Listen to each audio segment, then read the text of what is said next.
এই ঠান্ডায় গরম গরম মোমো খেতে কার না ভালো লাগে।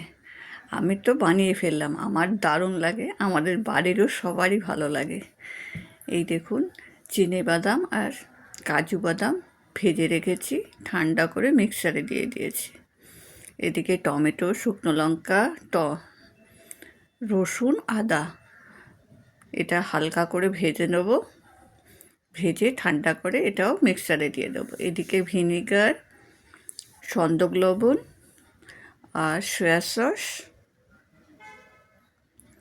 আর এই যে সয়া সস, গোলমরিচ গুঁড়ো, এগুলোই লাগবে, আর বিশেষ কিছু লাগবে না। এই দেখুন, কড়াইতে ভেজে নিয়েছি, তা হালকা ভেজে নিয়ে মিক্সারে দিয়ে দেবো, তারপর ঠান্ডা হলে পেস্ট করে নেব। এদিকে কড়াইতে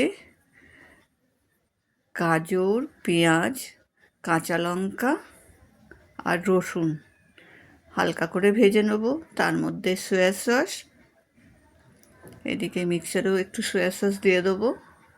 সয়া সসে তো নুন থাকেই, তারপরেও যদি নুন লাগে সন্দক লবণ দিতেই পারেন, কিংবা এমনি সাধারণ লবণও দিতে পারেন। একটু ভিনিগার দিয়ে দেবো, কড়াইতেও তাই।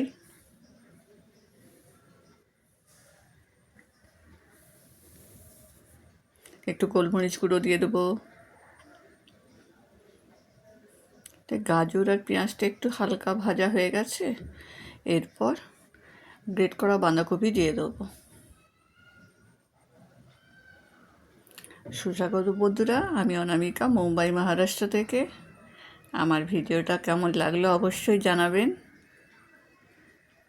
একটু পনির গ্রেট করে দেবো, আরও ভালো লাগবে।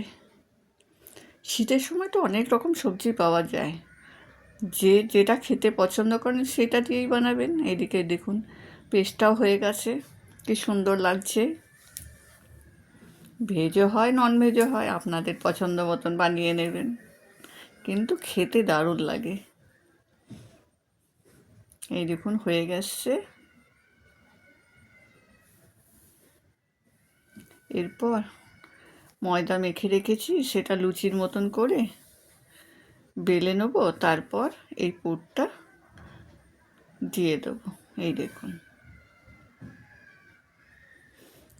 নিয়ে নিজের ইচ্ছে মতো শেপে বানিয়ে নেবো পিঠের মতন, কোনোটা লম্বা, কোনোটা গোল। এই দেখুন, বানিয়ে নিয়েছি।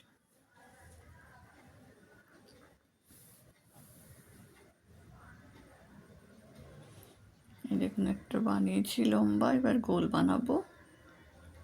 ওদিকে একটা কড়াইয়ের মধ্যে সামান্য জল দিয়ে একটা স্ট্যান্ড বসিয়ে নিয়েছি, তার মধ্যে একটা থালা দিয়ে তার মধ্যে একটু তেল মাখিয়ে নিয়েছি।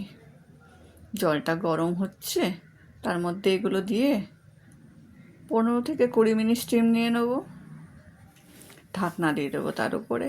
এই দেখুন, আগে কিছু বসিয়ে দিয়েছি, ঢাকনা দিয়ে হয়ে গেছে। এই দেখুন, নামিয়ে নিয়েছি, প্লেট রেডি। এবার খাবার অপেক্ষা। কেমন লাগলো ভিডিওটি অবশ্যই জানাবেন, আপনারাও বাড়িতে বানান, খান, দেখুন কেমন লাগে। চলুন, টাটা।